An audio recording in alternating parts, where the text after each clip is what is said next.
Hello friends, मेरे YouTube channel में आपका फिर से स्वागत है। तो आज हम देखने वाले हैं आर्टिकल 76 जो कि कहता है the attorney general for India. Attorney general जो कि हमारे इंडिया के हैं, इन्हें महान्यायवादी भी कहते हैं हिंदी में। जो कि इनका कार्य क्या है, इनका कार्य क्षेत्र, उनका अपॉइंटमेंट कैसी होती है, इनके बारे में आज हम देखने वाले हैं। तो शुरू करते हैं अपॉइंटमेंट से। तो इनकी जो अपॉइंटमेंट होती है ये प्रेसिडेंट करते हैं।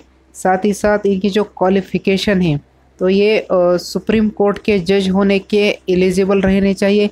इनके क्वालिफ़िकेशन जो है वो सुप्रीम कोर्ट के जज जैसी होनी चाहिए, तो ही इन्हें अटॉर्नी जनरल ऑफ इंडिया बनाया जाता है। और इनके साथ ये बनाने के लिए उनकी जो एडवाइस लेनी चाहिए प्रेसिडेंट को, तो ये यूनियन जो कैबिनेट है, तो ये यूनियन कैबिनेट जो कि मंत्रिमंडल होता है, तो उनकी सलाह या एडवाइस लेके ही प्रेसिडेंट जो कि अटॉर्नी जनरल ऑफ इंडिया को अपॉइंट करते हैं एज एन एक्ट के लिए, जो कि लीगल एडवाइस देते हैं। जो कि हमारे इंडिया की जो साइड के मैटर है यूनियन के तरफ से, जो कि लड़ने वाले और जो सलाह देने वाले इंडिया के गवर्नमेंट को, तो ये अटॉर्नी जनरल होते हैं। और इनकी अपॉइंटमेंट जो होती है वो प्रेसिडेंट करते हैं। साथ ही साथ जो एडवाइस लेते हैं अपॉइंटमेंट के लिए, तो ये कैबिनेट जो मिनिस्टर होते हैं उनकी लेनी ज़रूरी है। तो इनकी जो क्वालिफ़िकेशन है, तो अटॉर्नी जनरल ऑफ इंडिया के इस पद पे जाने के लिए वो पर्सन जो है वो सिटीज़न ऑफ इंडिया होना चाहिए। साथ ही साथ इम्पॉर्टेंट है कि वो एनी हाई कोर्ट के लिए वो 5 ईयर जज एज ए जज के तौर पे उन्होंने काम करना चाहिए।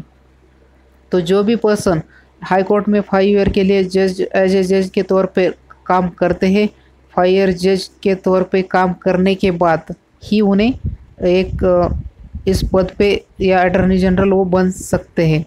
साथ ही साथ वो अगर किसी हाई कोर्ट में 10 ईयर प्रैक्टिस करते हैं एज एन एडवोकेट के तौर पे, तो वो भी एलिजिबल है अटॉर्नी जनरल ऑफ इंडिया इस पद के लिए। तो ये भी एक इम्पॉर्टेंट है। साथ ही साथ प्रेसिडेंट को अगर लगता है कि कोई पर्सन एमिनेंट ज्यूरिस्ट है, मीन्स प्रख्यात विधिवेता है, मीन्स वो अपने उस क्षेत्र में विख्यात है, तो उन्हें भी इनकी इस पद के लिए क्वालिफाई किया जाता है। तो उनका जो वर्क प्रोफाइल है वो कहाँ कहाँ पे काम कर सकते हैं, तो अटॉर्नी जनरल ऑफ इंडिया जो है वो गिवन लीगल एडवाइस, तो ये गवर्नमेंट ऑफ इंडिया को एडवाइस, लीगल एडवाइस के लिए हेल्प करते हैं, लीगल एडवाइस देते हैं। साथ ही साथ जो लीगल मैटर है यूनियन की तरफ से वो उनकी साइड से वो अपने मैटर चलाते हैं। साथ ही साथ उनकी जो परफॉर्म सच अदर ड्यूटीज़, जो कि उससे रिलेटेड जो भी ड्यूटीज़ है, लीगल कैरेक्टर है, तो ये time to time refer in assign him by the president. तो यहाँ पे जो भी प्रेसिडेंट उन्हें उनके जो लीगल कार्य है तो उनके बारे में बताते हैं, जो कि यूनियन है या कैबिनेट है, तो जो भी यूनियन से रिलेवेंट जो भी मैटर है उनके खिलाफ यूनियन गवर्नमेंट के या उनके साइड से, तो वो उन्हें लड़ने चाहिए। ये अटॉर्नी जनरल के कार्य क्षेत्र है। और आगे देखा जाए तो यहाँ पे अटॉर्नी जनरल जो हमारे इंडिया के हैं, तो उनके लिए इंडिया में ऐसा एक ही पद है, जो कि एक ही पर्सन इस पद पे या इस डेजिग्नेशन पे रह सकता है। तो हमारे जो अटॉर्नी जनरल ऑफ इंडिया है, तो उन्हें हाईएस्ट लॉ ऑफिसर भी कहते हैं, जो कि इंडिया के हाईएस्ट लॉ ऑफिसर के पद पे ये अटॉर्नी जनरल होते हैं, इन्हें ऐसा कहते हैं। साथ ही साथ उन्हें चीफ लॉ ऑफिसर भी कहते हैं।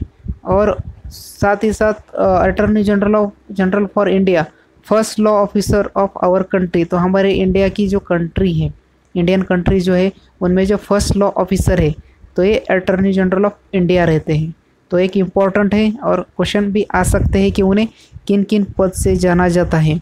तो ये हाईएस्ट लॉ ऑफिसर है, चीफ लॉ ऑफिसर भी है और फर्स्ट लॉ ऑफिसर भी है। तो यहाँ पे एक ध्यान में रखना ज़रूरी है। अटॉर्नी जनरल ऑफ इंडिया के जो भी पद पे पर्सन कार्य कर रहा है, तो वो इंडिया की टेरिटरी में कोई भी कोर्ट में या ऑल कोर्ट जो है वहाँ कहाँ पे भी वो जा सकते हैं और वहाँ पे जाके ये अपने कार्य कर सकते हैं। यहाँ पे उनके लिए कोई बाइंडिंग नहीं है कि वो पर्टिकुलर एक ही जगह पे जाए, तो ये कहीं पे भी जा सकते हैं इंडियन टेरिटरी में और अपने कार्य कर सकते हैं। साथ ही साथ उनकी जो टर्म है, टर्म लेंथ, तो ये जो है up to the pleasure of the president, तो ये अपने पद पे जो है प्रेसिडेंट की प्लेजर, जो कि प्रेसिडेंट को अगर लगता है कि वो उन्हें उन पद पे कायम कर सकते हैं या उनके पद के जो टर्म है उन्हें बढ़ा सकते हैं। तो जब तक प्रेसिडेंट की अनुमति है तब तक अटॉर्नी जनरल ऑफ इंडिया अपने पद पे रहते हैं। लेकिन अभी जो नरेंद्र मोदी जी की गवर्नमेंट आई तो उन्होंने law officer condition of service rule 1972 में इन्हें टर्म 3 ईयर को इसे कर दिया गया है। ये ओनली 3 ईयर के लिए इस पद पे रह सकते हैं। अगर उन्हें लगता है प्रेसिडेंट को और कैबिनेट की एडवाइस लेके उन्हें लगता है कि उनकी टर्म बढ़ानी चाहिए तो ये उनके जो पद का जो टर्म है वो फिर से 3 ईयर के लिए बढ़ा सकते हैं। एक प्रोविज़न ऐड कर दिया गया है। तो अटॉर्नी ऑफ जनरल जो है हमारे, तो उनकी जो सैलरी और रिमूनरेशंस जो भी है तो ये जो यूनियन कैबिनेट मिनिस्टर है उनकी एडवाइस से उनमें कम ज़्यादा कर सकते हैं। जहाँ की अभी देखा जाए तो यहाँ पे सैलरी जो है वो 75,000 रुपीज़ है। साथ ही साथ जो सिमुलटेनियसली अलाउंसेस है वो 4,000 रुपीज़ है। और सूट रीट पिटिशन या अपील या रेफरेंस के जो भी मैटर है जो कि आर्टिकल 143 से रिलेवेंट है, जो कि उन्हें पर केस पर डे जो मिलता है वो 24,000 रुपीज़ मिलता है। और जो स्पेशल लीव पिटिशन या एनी अदर एप्लीकेशन है तो उनके लिए जो है 15,000 रुपीज़ पर केस पर डे उन्हें मिलता है। साथ ही साथ जो appearance in court outside Delhi, जो दिल्ली के बाहर अगर वो किसी केस के लिए अपेयर होते हैं तो उन्हें पर case per day 16,000 rupees 60,000 means 60,000 रुपये पर केस पर डे मिलता है। साथ ही साथ अगर किसी प्लेडिंग में सेटिंग करनी है तो उन्हें 7,500 मीन्स 7,500 रुपये मिलते हैं। साथ ही साथ अगर को लॉ मिनिस्ट्री को अगर वो फ्री गिविंग ओपिनियन देते हैं तो उनके लिए उन्हें 15,000 रुपीज़ मिलता है। तो ये है सैलरीज के बारे में। तो आगे देखते हैं उनकी जो पर्क या फैसिलिटीज़ जो मिलती है अटॉर्नी जनरल ऑफ इंडिया के लिए। तो उन्हें जो है गवर्नमेंट बंगलो मिलता है, साथ ही साथ गवर्नमेंट व्हीकल मिलती है और जो फ्री इलेक्ट्रिसिटी या वाटर सप्लाई फ्री में मिलता है। साथ ही उन्हें जो सिक्योरिटी प्रोवाइड की जाती है तो ये CAPF की मिलती है। और जो ट्रैवलिंग अलाउंसेस या एनी अदर जो भी है वो प्रिज्यूम बाय गवर्नमेंट उन्हें मिलता है। तो यहाँ पे आर्टिकल 88 के उनसे रिलेवेंट है कि अटॉर्नी जनरल ऑफ इंडिया जो है वो ये पार्लियामेंट के बोथ हाउसेस या राज्यसभा हो या लोकसभा वहाँ पे उनके लिए पार्टिसिपेट कर सकते या उन्हें वहाँ पे बोलने का अधिकार है, एक राइट दिया गया है। लेकिन उन्हें वहाँ पे वोट देने का अधिकार नहीं है। No right in vote for the Lok Sabha and Rajya Sabha for attorney general of India. तो अटॉर्नी जनरल ऑफ इंडिया को वोटिंग का राइट नहीं है, ये ओनली पार्टिसिपेट हो सकते या बोल सकते हैं। तो आगे देखते हैं इम्पोर्टेंट जो कि अटॉर्नी जनरल फॉर इंडिया जो है, तो इस पद का जो निर्माण हुआ था ये 28 जनवरी 1950 को हुआ था।